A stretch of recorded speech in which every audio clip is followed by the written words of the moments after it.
नमस्कार, ज़ेहलचल news channel में आपका स्वागत है। जम्मू कश्मीर और लद्दाख को जोड़ने वाले सामरिक महत्व के जोजिला दर्रे पर हुए भीषण हिमस्खलन में 7 लोगों की दर्दनाक मौत हो गई और 5 अन्य गंभीर रूप से घायल हुए। भारी बर्फबारी और खराब दृश्यता के बीच बचाव दल युद्ध स्तर पर फंसे हुए लोगों को निकालने की कोशिश कर रहे हैं, जिससे इस प्रमुख मार्ग पर यातायात पूरी तरह से बाधित हो गया है।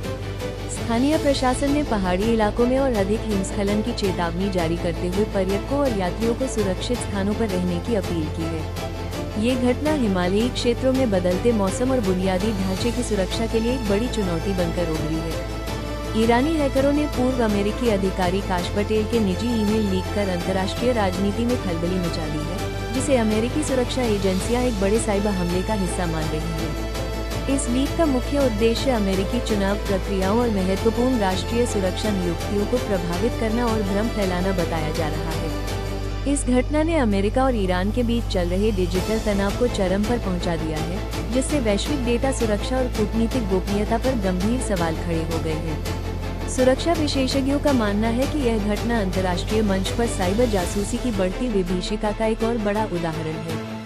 प्रधानमंत्री नरेंद्र मोदी आज जेवर में नोएडा इंटरनेशनल एयरपोर्ट के पहले चरण का उद्घाटन कर देश को एक बड़ी सौगात देंगे, जिससे दिल्ली एनसीआर में विश्वस्तरीय हवाई कनेक्टिविटी का नया अध्याय शुरू होगा। यह एशिया के सबसे बड़े हवाई अड्डों में से एक बनने की राह पर है, जो न केवल पर्यटन बल्कि पश्चिमी उत्तर प्रदेश के व्यापारिक और औद्योगिक परिदृश्य को पूरी तरह बदल देगा। अत्याधुनिक सुविधाओं और भविष्य की जरूरतों को ध्यान में रखकर बनाया गया यह एयरपोर्ट जेवर और आसपास के इलाकों में रियल एस्टेट और रोजगार के लाखों नए अवसर पैदा करेगा। कनेक्टिविटी के इस महाप्रोजेक्ट के शुरू होने से जेवर अब वैश्विक मानचित्र पर एक प्रमुख एविएशन हब के रूप में अपनी पहचान दर्ज कराएगा। प्रवर्तन निदेशालय ने रिलायंस कम्युनिकेशंस के मनी लॉन्ड्रिंग मामले में अनिल अंबानी के सहयोगी के खिलाफ चार्जशीट पेश कर कॉर्पोरेट जगत में हलचल तेज कर दी है।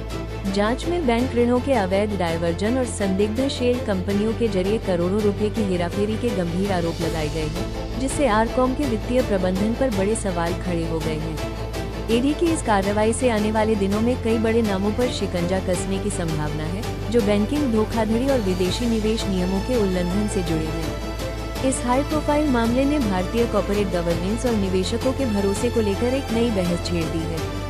इलाहाबाद हाई कोर्ट ने एक ऐतिहासिक फैसले में कहा है कि शादीशुदा पुरुष और वयस्क महिला का आपसी सहमति से लिव इन में रहना कोई कानूनी अपराध नहीं है। अदालत ने स्पष्ट किया कि दो बालिग व्यक्तियों को अपनी पसंद के साथ रहने का संवैधानिक अधिकार है और पुलिस या परिवार इसमें अनावश्यक हस्तक्षेप नहीं कर सकते।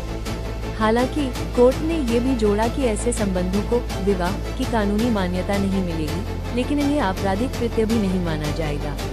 व्यक्तिगत स्वतंत्रता और सामाजिक मान्यताओं के बीच संतुलन बनाने वाला यह फैसला आने वाले समय में लिव इन पार्टनरशिप के कानूनी अधिकारों को एक नई दिशा दे सकता है।